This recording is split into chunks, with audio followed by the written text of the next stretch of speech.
우리 옆에 분들하고 인사하겠습니다. 이렇게 인사하겠습니다. 예수님만이 당신과 나의 구세주십니다.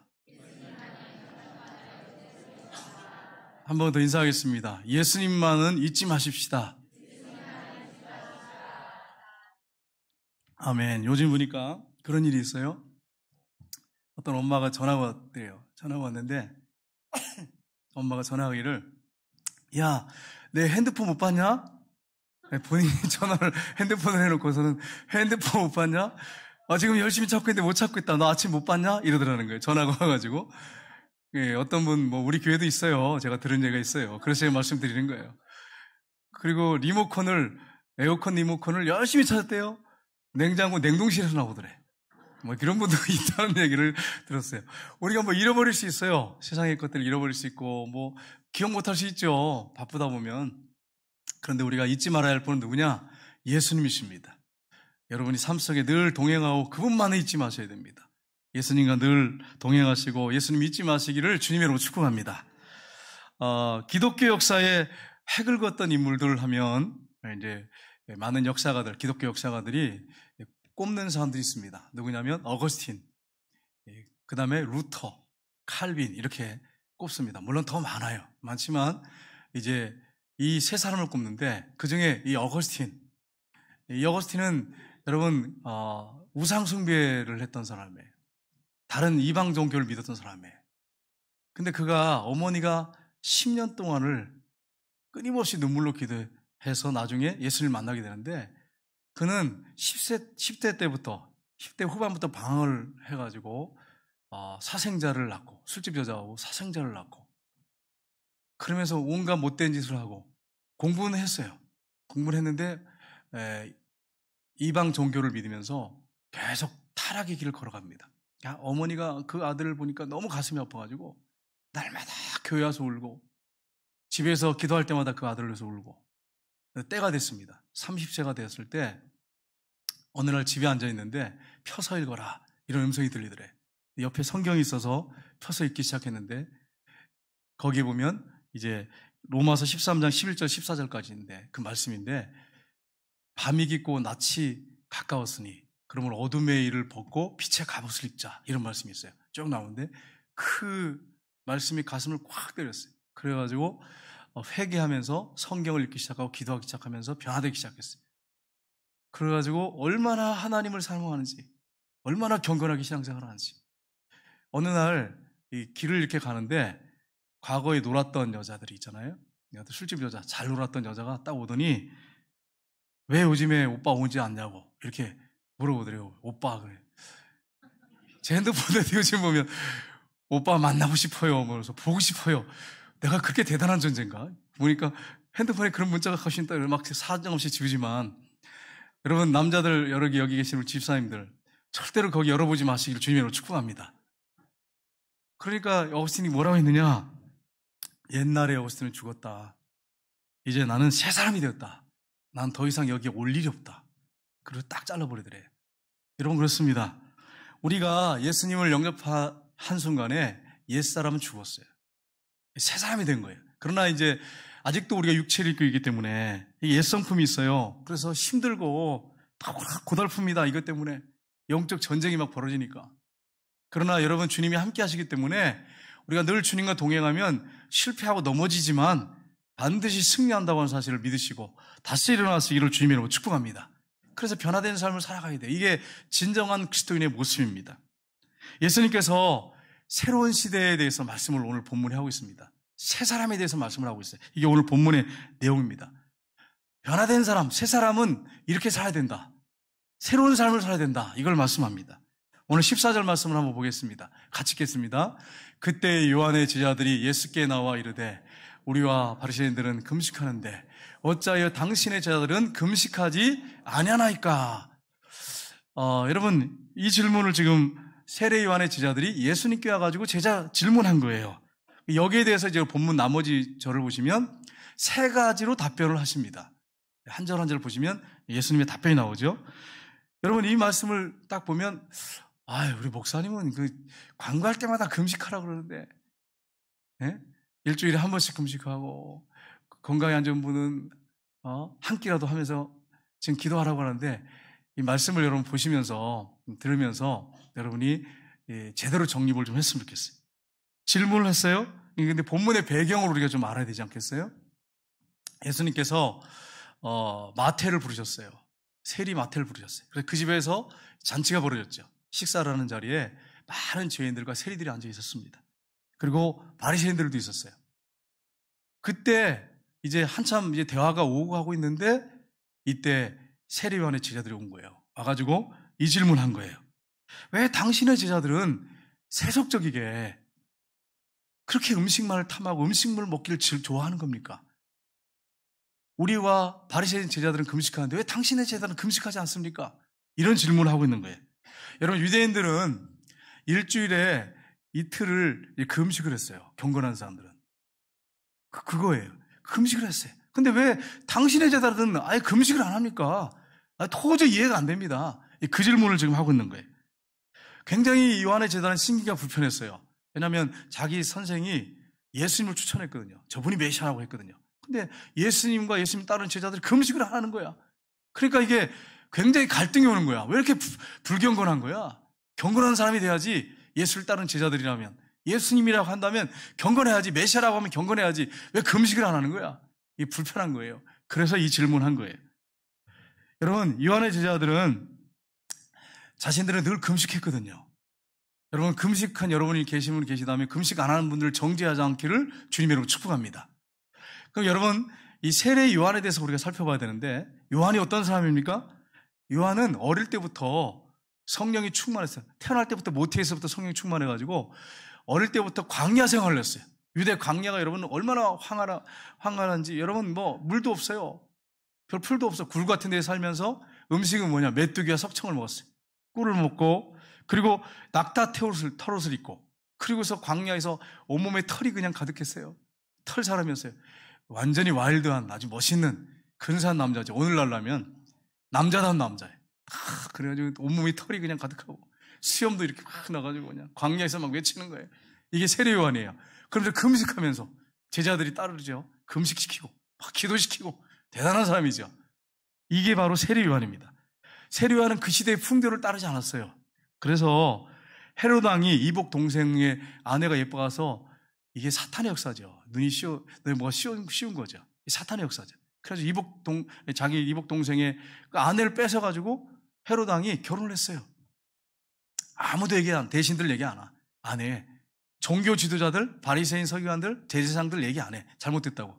근데 세례 요한이 나타나가지고 그걸 신랄하게 비판했어요. 어떻게 이복 동생의 아내를 자기 아내로 뺏을 수 있습니까? 이건 잘못된 겁니다. 책망했어요.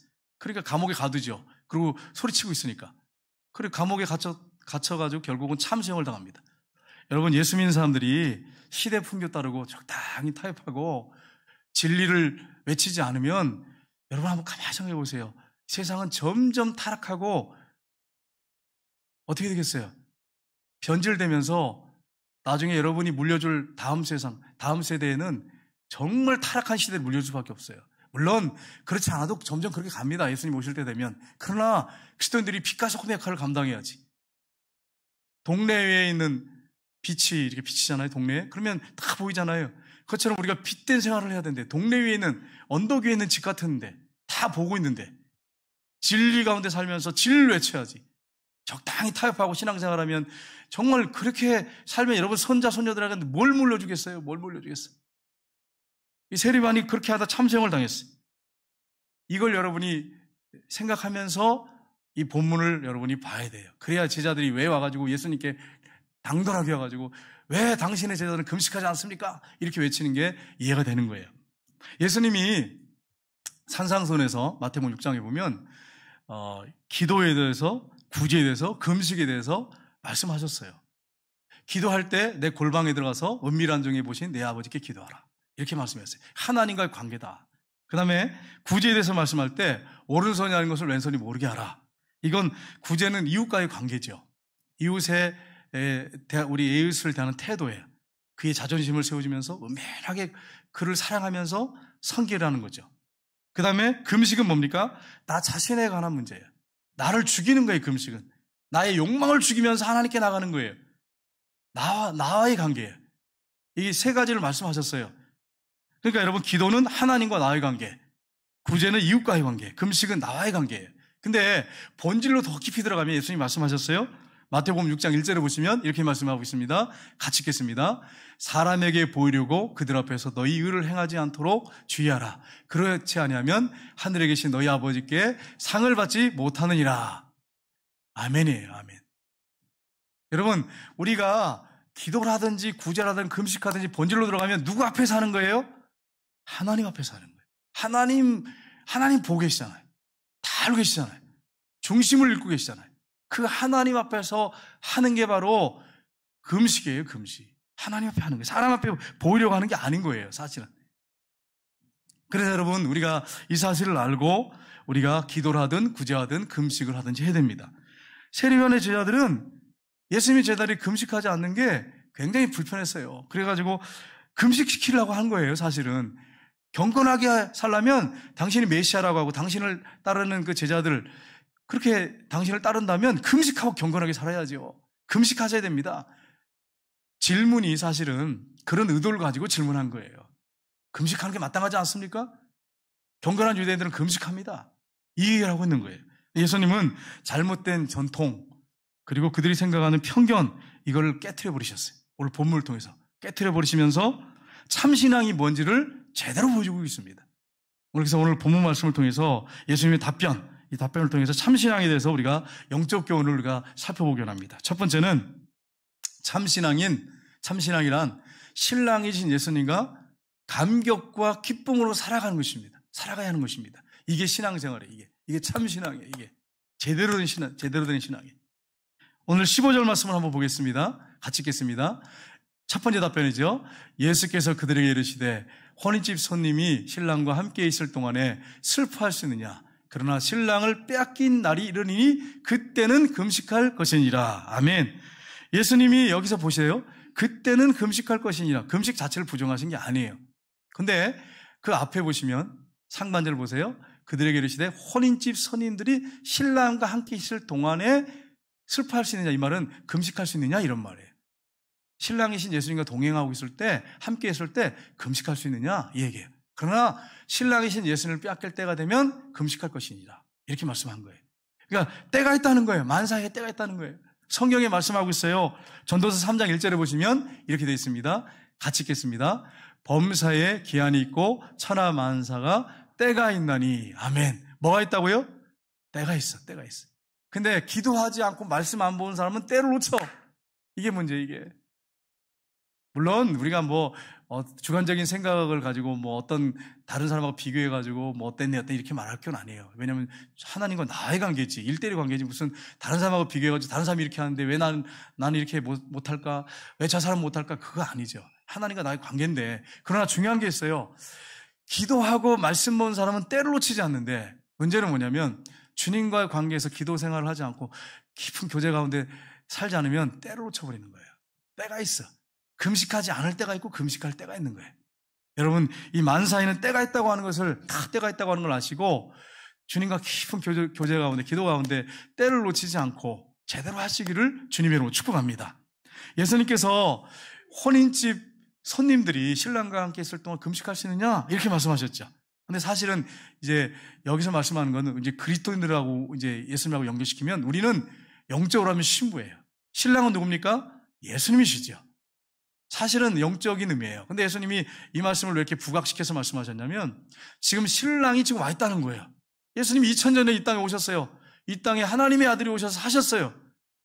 전능자가, 창조자가, 영존하신 아버지가, 그분이 인간의 모습을 입고 오셨어요. 여러분 생각해 보세요. 우리를 사랑하셔서 그분이 오셨어요. 신랑으로 오신 거예요. 근데 예수님을 잡아 죽이잖아요. 십자가에 못 박아 죽이잖아요. 여러분, 그러니까 우리가 신랑이신 예수님, 이걸 여러분이 생각해야 되는데, 여러분과 예수님과 관계는 영적인 신랑과 신부 관계입니다. 근데 여러분 이제 그 당시에 결혼 문화를 좀 알아야 되잖아요. 그 당시에 결혼을 보면 일주일 동안 했습니다. 일주일 동안.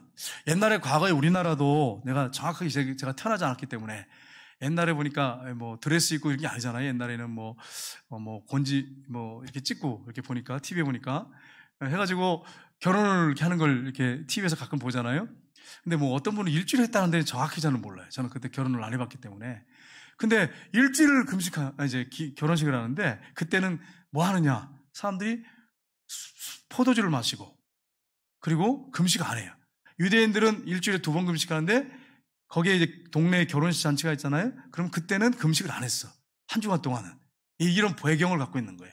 그러니까 예수님이 이걸 배경을 정확하게 말씀을 하고 있는 거예요. 혼인집 손님들이 신랑과 함께 있는데 한 주간 동안 신랑과 함께 지금 결혼 잔치에 참여했는데 금식할 수 있겠느냐? 이거 지금 세례요한의 제자들에게 답변을 하고 계시는 거예요. 여러분, 예수님 말씀이 뭡니까? 내가 너희들의 영적 신랑이다 이 얘기예요. 나와 함께 있는데 대축제 때 지금 페스티벌을 하고 있는데 금식할 수 있겠느냐?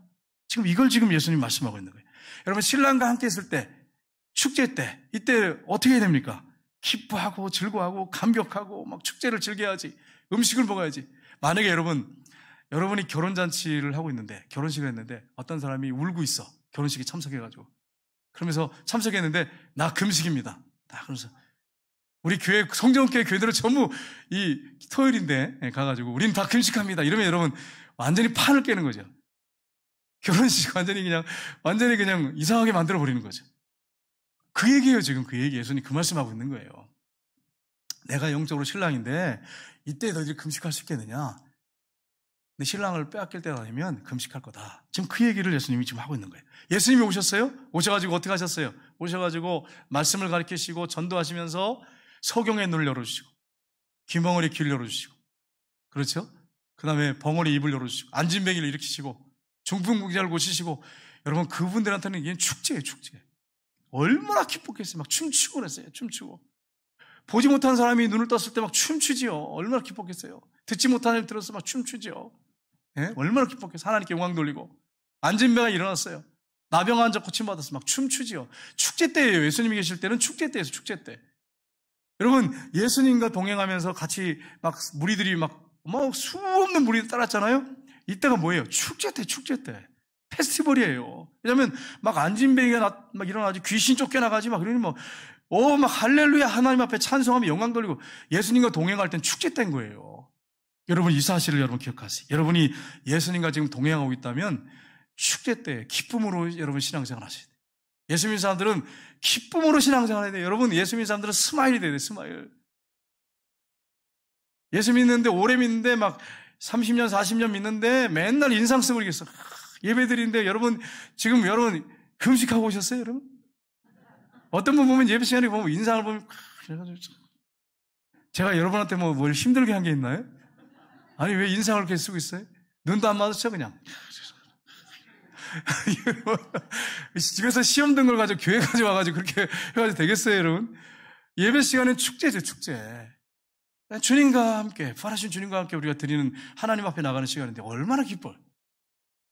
그러니까 여러분 오늘 예배 마치고 식당에 가면서도 웃으면서 이렇게 안녕하세요 이렇게 해야지.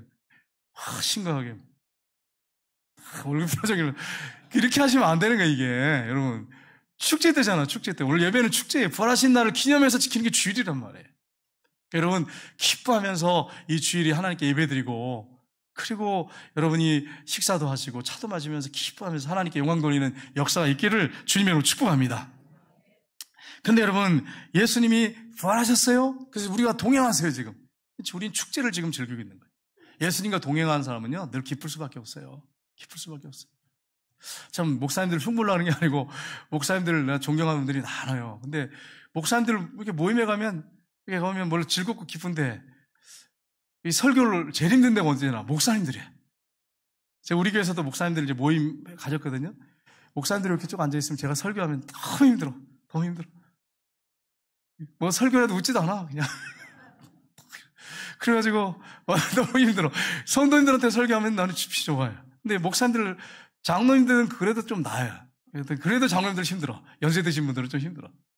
근데 그렇지 않은 분도 계세요. 그러니까 여러분이 이게 좀 예수 믿는 사람들이 예배 드릴 때, 이 축제 때 하나님 앞에 기쁨으로 감격해서, 나 같은 죄인에서 십자가 못 박아 죽으시고 부활하신 주님의 은혜에 감격해서, 감사해서, 예? 정말 즐거워하면서 그렇게 하나님께 예배드려야 돼요. 이게 예배 시간인 거예요. 여러분 이걸 놓치지 마시기를 주님으로 축복합니다. 여러분이 주님과 동행하고 있다면 기뻐하세요. 즐거워하세요. 감격해하세요. 그리고 정말 행복하게 주님과 동행하면서 신앙생활 하셔야 돼요.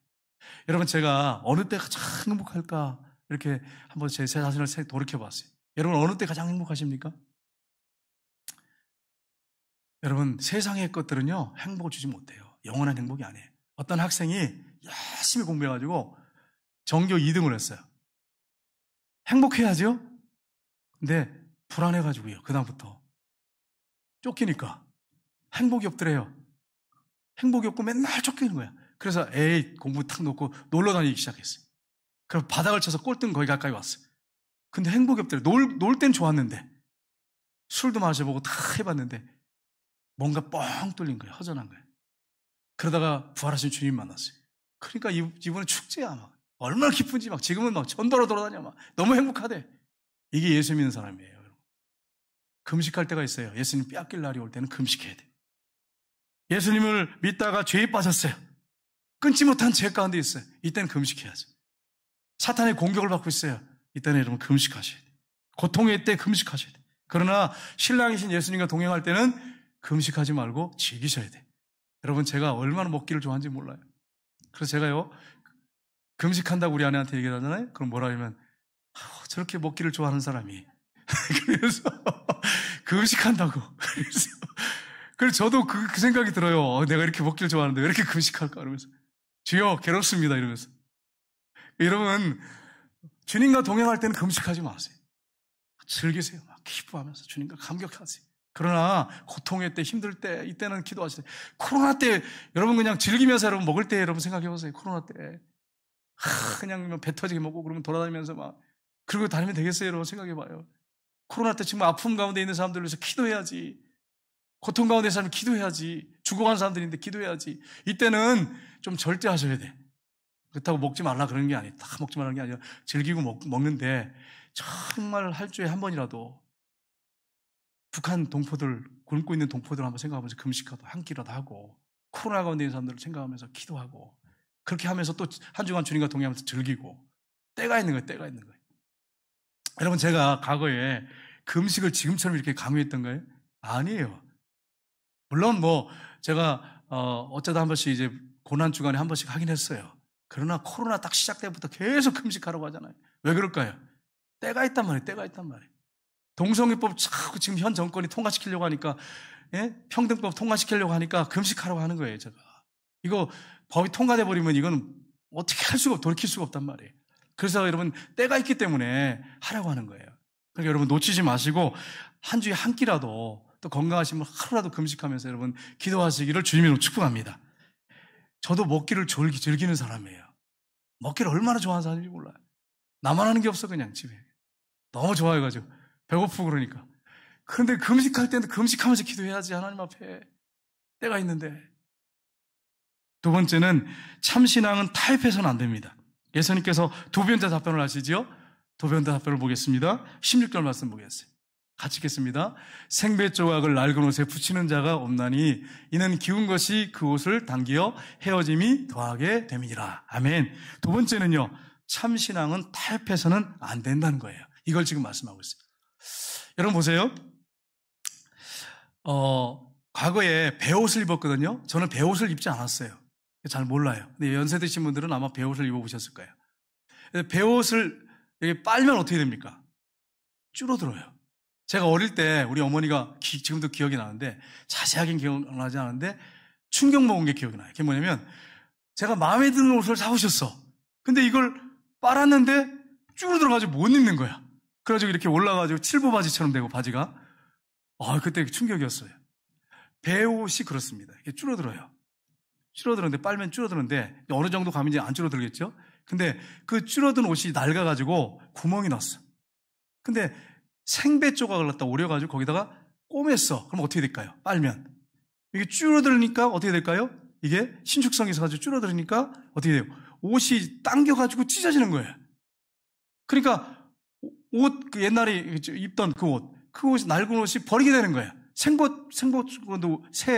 조각도 의미가 없는 거지. 붙일 의미가 없는 거지. 찢어버리고 다 버려야 되는 거예요. 그걸 지금 말씀하고 있는 거예요. 예수님이 오셨어요. 복음 시대예요. 그런데 과거 전통 유대교와 적당히 물타기하고 적당히 섞여서 되겠냐는 거예요.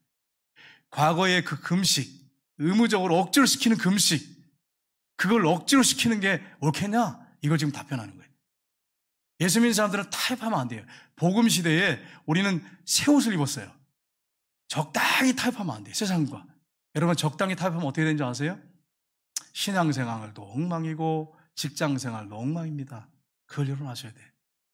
우리가 영혼들을 사랑하고 직장 동료 사랑하고 기도하고 관용하고 품고 이해하고 예수 믿는 사람들 그래야 하셔야 돼요.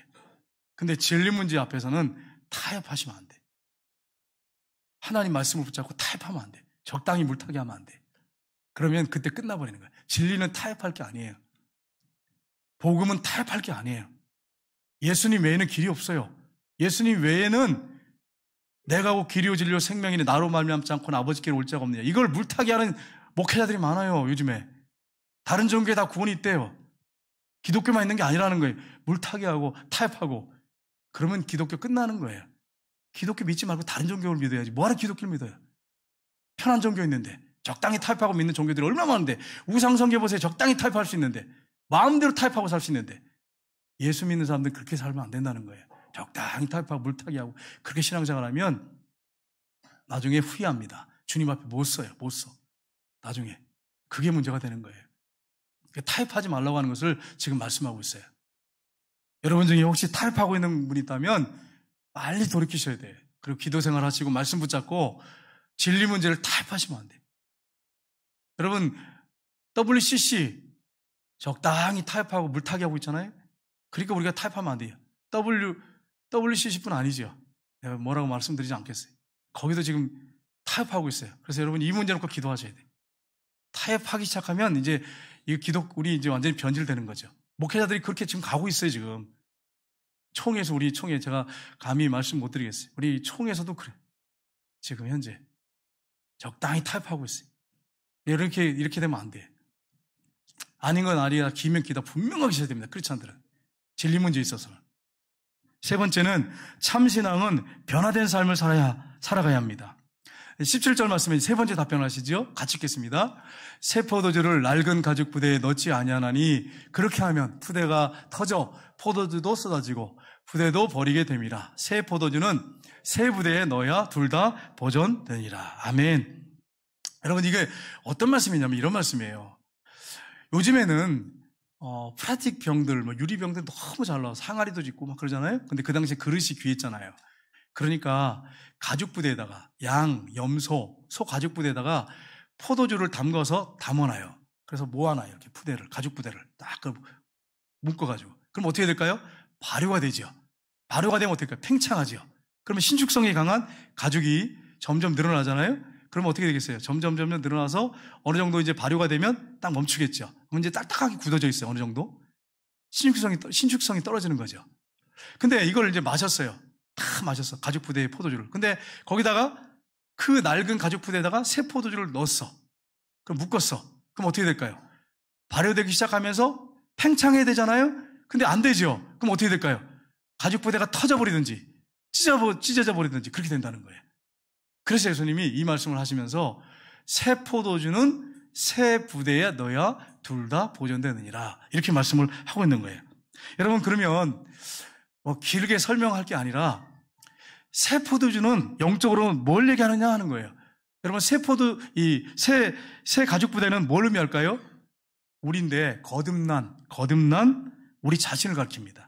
그러면 포도주는 뭘 가리킬까요? 새 술은 뭘 가리킬까요? 우리 25절 한번 볼까요? 25절 말씀.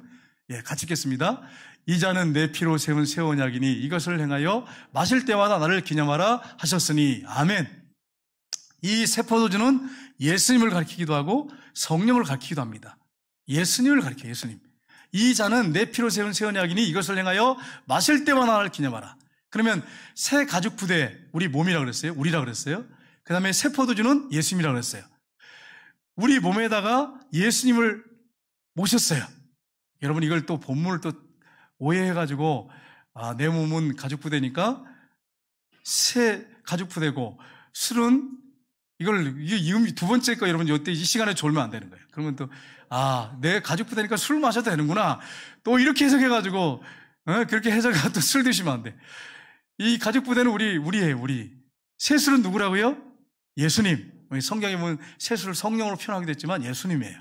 예수님인데, 예수님을 우리 몸에 모셔드렸어요. 그러면 이제 어떻게 역사가 일어나잖아요. 막 팽창하고 막, 변화가 막 일어나는 거죠. 변화된 삶을 사는 거죠. 변화된 삶을 사. 예수 믿는 사람은 변화될 수밖에 없어. 나 예수 믿는데 변화 안 된다. 이건 있을 수가 없는 거예요. 이번에 김천구 기도원에 갔더니 원로 목사님하고 후임 목사님이 오셨어요. 원로 목사님이 후임 목사님을 세웠는데 이 후임 목사님이 원로 목사님을 2단으로 몰았어요. 2단으로. 그래가지고 법정에 50번을 쓰셨대요. 50번이. 나 충격을 먹었어요. 후임 목사님이 원로 목사님을, 은퇴 목사님을 세상에 고소를 해가지고 법정을 50번을 썼대요. 50번을. 그래가지고 이겼어요. 이분이 결국 기도하고 이기셨어요. 그래서 새 후임자가 오셨는데 이 원로 목사님이 설교를 한 20분 하시고 새로 오신 너무 좋으시더라고요. 그분 겸손하시고. 그 목사님이 이제 쓰셔서 또 한 20분 설교하셨어요. 근데 그분이 이런 설교를 하셨는데 여기 들으신 분이 계셨는데 제가 기억나는 대로 말씀드릴게요. 이분이 10대 후반에 잘 나갔답니다. 그래가지고 서울 전국의 병원에 뭐 의료기인가 뭐 그런 걸 납품을 했대요. 돈을 많이 벌었대. 근데 갑자기 몸이 안 좋고 점점 말라가고 새카맣게 되면서 이상해서 서울대병원에서 진찰했더니 이제 얼마 못 산다고 진단이 딱 들었대. 그래가지고 이분이 어느 정도냐. 계단을 올라갔는데 계단 몇 개 올라가고 앉아있고 3층 올라가면 몇 번을 쉰지 모른대. 얼마나 힘든지 모르대. 근데 이 사모님이요. 기도하는 분인데 기도를 많이 했대요. 근데 목사님 이분하고 이 청년하고 결혼하라고 그러시더래. 결혼하라고. 다 죽어가는 청년하고. 그거 뭐 이해가 안 돼가지고 막 기도를 하는데 환상을 3개를 보여주시더래요. 첫 번째가 뭐냐. 어떤 시골 낡은 초가집이 있는데 낡은 초가집에 어떤 사람이 이렇게 앉아있는데 그게 누구냐. 그 목사님 그 청년이더래요. 근데 얼굴이 구더기가 온몸에 구더기가 입혔더래. 구더기가. 그리고 앉아있더래. 이렇게 초라하게. 근데 불이 나가지고 집이 다 탔는데 거기 어린아이 아주 3살을 갖고 있는 어린아이가 탁 있더래. 그게 뭘 얘기하겠어요. 난다는 얘기잖아요. 그걸 보여주더래. 첫 번째. 두 번째는 산에 불이 났는데 다 불이 탔는데 이 나무가 밑동이 남았는데 거기 새싹이 막 쏟아나더래. 이 난다는 얘기구나. 세 번째 환상을 봤는데 기도하는 가운데 낙타가 쭉 오는데 맨 앞에 그 청년이 딱 앉아있더래. 그래서 결혼하다고 사모님이 먼저 졸르셨대. 죽어가는 사람. 계단을 몇 개 계단 올라가면 쉬어야 되고 오셔야 되는데 결혼하자고 해가지고 데리고 이제 그 언니를 만나러 갔는데 언니가 기겁을 하더래. 반대하더래. 그리고서는 가가지고 생년을 사주팔자 봤대. 근데 죽는다 이러더래. 무당이. 귀신도 알잖아요. 지금 병들어서 죽어가는 거 알고 있잖아요. 귀신은 과거 알아. 5,000년 역사를 알아. 미래는 모르지만 다 안단 말이에요. 그 사람 과거를 다 안단 말이에요. 죽어가고 있는 거 알단 말이에요. 죽는다 이러더래. 그래가지고 결사 반대했는데 그걸 이기고 결혼했대. 그래가지고 기도하면서 사모님 기도하고 금식하고 다 나으셨대. 나셔가지고 지금은 다 정리했대. 다 정리하고 이제 새 사람이 됐잖아요. 신학을 공부해서 목사님이 돼가지고 후임자로 오신 거예요. 그런데 그 말씀을 듣는 은혜를 많이 받았어요. 교회가 막 깨졌대요. 그 후임 첫 번째 온 사람 때문에 교회가 반으로 나뉘고 원로 목사님 법정에 서서 50번인가 법정에 서가지고 그냥 고통을 당하고 그리고 새 후임자가 오셔가지고 지금 교회가 안정돼가지고 좀씩 좋아지고 있다고 이렇게 말씀을 하시더라고요. 제가 물어봤어요. 옆에 이제 목사님이 계셔서 여쭤봤더니 그렇게 말씀하시더라고요. 여러분 그렇습니다. 변화된 삶. 예수 믿는 사람들은 예수님을 모셔드렸으면 변화된 삶이 당연히 따라온다는 거예요. 우리가 새 가족 부대에 예수님을 새술이신 예수님 모셔드렸으면 역사가 일어나야지. 어떻게 역사가 안 일어나고 그냥 잠잠할 수 있어요? 나를 위하여 죽으시고 부활하신 예수님 모셔드렸는데 어떻게 변화되지 않은 삶을 살 수 있냔 말이에요. 변화되는 건 당연한 거예요. 만약에 10년, 20년, 30년 똑같아 변화되지 않는다면 신앙을 점검해야 돼. 부활하신 예수님이 내 안에 들어오셔서 나의 삶을 주장하고 계시고 나를 인도하고 계시는지 내가 순종하고 있는지를 점검하셔야 돼요. 점검하셔야 돼. 변화되지 않을 수가 없는 거예요. 새 포도주에 새술 담갔는데 어떻게 변화되지 않을 수 있겠어요? 생각해보세요. 발효가 되는데 역사가 일어나는데 변화되야죠. 당연한 거죠. 여러분 이 사실을 여러분 기억하셔야 돼요. 새 포도주는 새 부대에 담아야 된다. 과거의 전통에 묶이고 과거의 잘못된 습성에 묶이고 옛 성품에 묶여가지고 끌려다니면 안 돼. 새로운 삶, 변화된 삶, 이런 삶을 사는 사람이 크리스찬이다, 그리스도인이다. 이걸 예수님이 우리에게 명확하게 말씀하고 있습니다. 한 주간 동안 우리 힘으로 살 수 없습니다. 부활하신 주님과 함께 동행하고 그분께 순종함으로 말미암아 변화된 삶을 사시기를 주님의 이름으로 축복합니다. 우리 찬양하겠습니다. 우리 찬양팀 나와주시기 바랍니다. 마음이 상한 자를